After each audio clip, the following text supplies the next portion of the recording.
So a couple things before I start this video. I just want to apologize for not posting for a month and a half. I had vacation and then I was about to graduate and I graduated, so that's good. That's out of the way.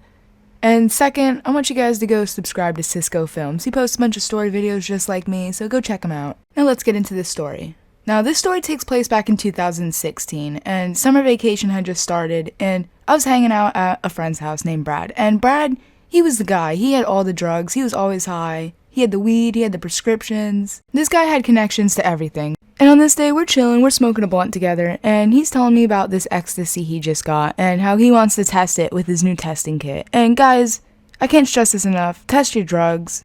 Go online and buy yourself a $20 testing kit, cause it might save your life one day. So anyway, me and Brad, we're smoking, we're chilling, and he takes out these ecstasy capsules, and I'm looking at them, and they're clear. And I'm looking at them with my phone flashlight, I'm looking at them real good. And I'm looking at this crystally, powdery substance inside of them. And me and Jeff were talking about him, and he's telling me how he lost his test kit. And I'm like, what? How, like, what? What, you're just talking about how you wanted to use your test kit on this ecstasy. And he's like, oh yeah, but I lost the test kit like a week ago, and I have the ecstasy now. And just as he's saying that, he puts it in his mouth, and he washes it down with some Powerade. And back then, I was completely unfazed by this action. I didn't care that he had taken that, and I take it too. I wash it down with whatever I'm drinking. But now, in 2021, no, I would not take a pill and just, like, not test it.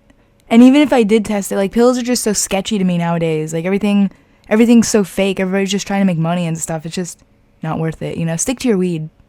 That's where it's at. So, the night goes on, and not much really happened. I just stayed over at his house and played video games and vibed, and then I went back to my house and played video games at my house, and that's when I started noticing that things just weren't right. About when it became evening time of the next day, I was trying to go to sleep. I'm like, I'm not tired. I don't understand what's going on. I still feel this. This isn't right. It's way past time for me to be still feeling that. Like, something's wrong. Something's up. And I'm trying to go to sleep, and I just can't. Like, I'm feeling this wave feeling in my head, I'm feeling awake, I'm feeling alert, I'm feeling very restless and very exhausted at the same time. It was a very weird feeling like you had all the energy in the world, but that you had already used it all up, and like somebody had given you all the energy in the world again to use. Like, it didn't make any sense to my body. My body was in pain. Like, this was so uncomfortable for me. And one miserable, restless, sleepless night later, I go over to his house and I'm telling him, I'm like, yo, what's this? What's up? Like, we gotta find this test kit. And he's telling me how it might be in his house. Like, there's no other place in the world that it could be besides his bedroom. And he has this closet, and his closet at the time was just full of clothes and boxes, shoe boxes, and everything else that someone would own. Like, just shoved into a giant mountain into his closet. And we were both kind of tweaking at this point. Like, it kind of felt like a high dose of Adderall. I don't know what it was. It tested as an amphetamine when we found it. So it could have been Adderall. Who knows what it was. But me and him, we were just tweaking. We were cleaning everything. We were tearing out his closet and taking all the stuff out and looking around for it. And he didn't want his family to find it, his mom or whoever to find it. So he had it really hidden. And we were just tearing apart his room and trying to find it, and we finally found it.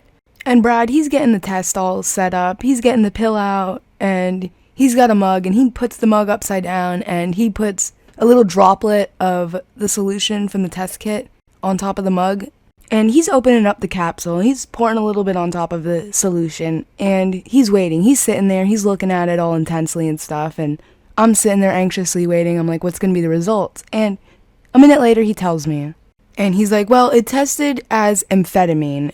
Now, if you didn't know the test kit that they had back then, I don't know if they updated them or anything, but the test kit that we had, it didn't have meth listed. It had amphetamine listed. It was heroin, ecstasy, coke, something else, and then amphetamines. So whatever I did was an amphetamine. I'm not saying I did meth, but who knows? It could have been meth, because this did not feel exactly like Adderall. This felt like super Adderall. So yeah, I just did not feel good from this. And by the third day, I felt like I was gonna die. It was so horrible. And the sleep deprivation really got to me, because I thought I was seeing stuff out of the corner of my eyes. And at one point, I was looking at this blanket that was covering my window, and I thought there was a bug on there. So I ran into the kitchen and I was getting the spray, and I was hallucinating a bug under the refrigerator, and the picture of the bug on the spray bottle was moving, and it was just terrible. And eventually, on the 4th day, I had taken like a 30-minute nap, and that just felt so good to me. And yeah, this is the end of today's story. I hope you guys did enjoy. Leave a like, subscribe, and peace.